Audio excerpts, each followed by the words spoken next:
Papakita ko sa inyo mga idol. So itong setup, itong papakita ko sa inyo mga idol is buo na kasi yung solar panel na ginawa ko, no? Nabuo na siya. Then kumpleto na, wala na akong hanapin na iba, no? So ngayon ang gagawin ko na lang is ilalabas ko na lang siya sa labas ng bahay or ilalagay ko na lang siya sa bubong. No, bali ngayon mga idol, itong papakita ko sa inyo is nasa yellow basket natin to. Nasa TikTok natin mga idol, no? So ito papakita ko na sa inyo kung paano siya. Yan.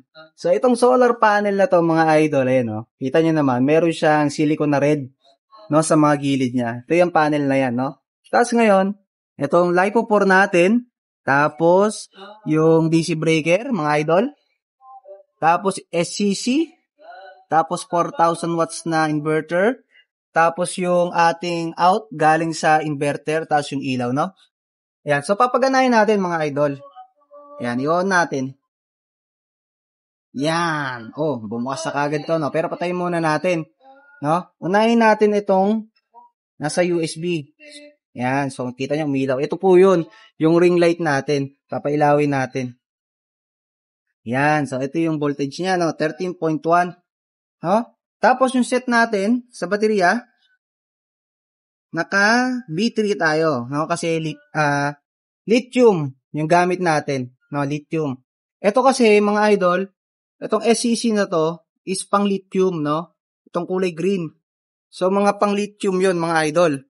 Tapos ngayon, papailawin natin yung DC. Yan. Ito. Yan o, may ilaw o. Tapos ngayon, yung sa inverter naman, mga idol, papailawin din natin. Yun o. O, tingnan nyo. O, diba?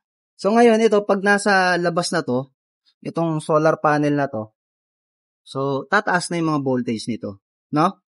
Ayan. Yan po yung mga umilaw. Ayan. So, kung gagamitin mo siya, lalo na sa umaga, so, kung magcha-charge ka, magpapailaw ka sa umaga, electric pan mo sa maghapon, wala kang problema. Kasi, meron ka ng solar. No? Meron ka ng solar panel. Tapos, may baterya. So, wala kang po problemahin. Sa maghapon mo, kung nainitan ka, pwede kang maghapong nakabukas yung electric pan sa ilaw. Saka sa pagcha-charge ng mga natin, gadget natin, malaking bagay ito mga idol.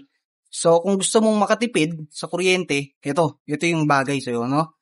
Kung gantong setup na solar panel, no? So ngayon mga idol, itong solar panel natin, no, nasa yellow basket yan. So tingnan nyo yung full description ng solar panel natin, no?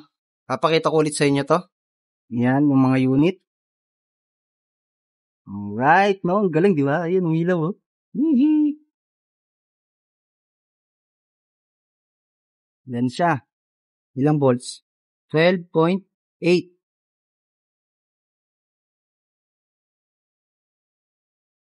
Then, ito mga idol is 12.8 volts, tapos 6 ampere, no? Yung battery natin. So, maliit lang to. Ang presyo nito sa 1,300 plus, eh. Maliit lang, pero tatagal siya sa akin ng 4 hours. Mga 4 hours ang tinatagal niya sa gabi. Pagka, kasi na-testing ko na siya na ilaw lang ang gumana, saka electric fan, yun. 4 hours yung tinagal itong battery na to. So, okay na eh. Paano kung dalawang ganto? So, 8 hours na yun. So, sagot na niya yung panggabi mo. Meron ka ng ilaw at electric fan, mga idol, no? So, salamat sa panonood sa aking video, mga idol.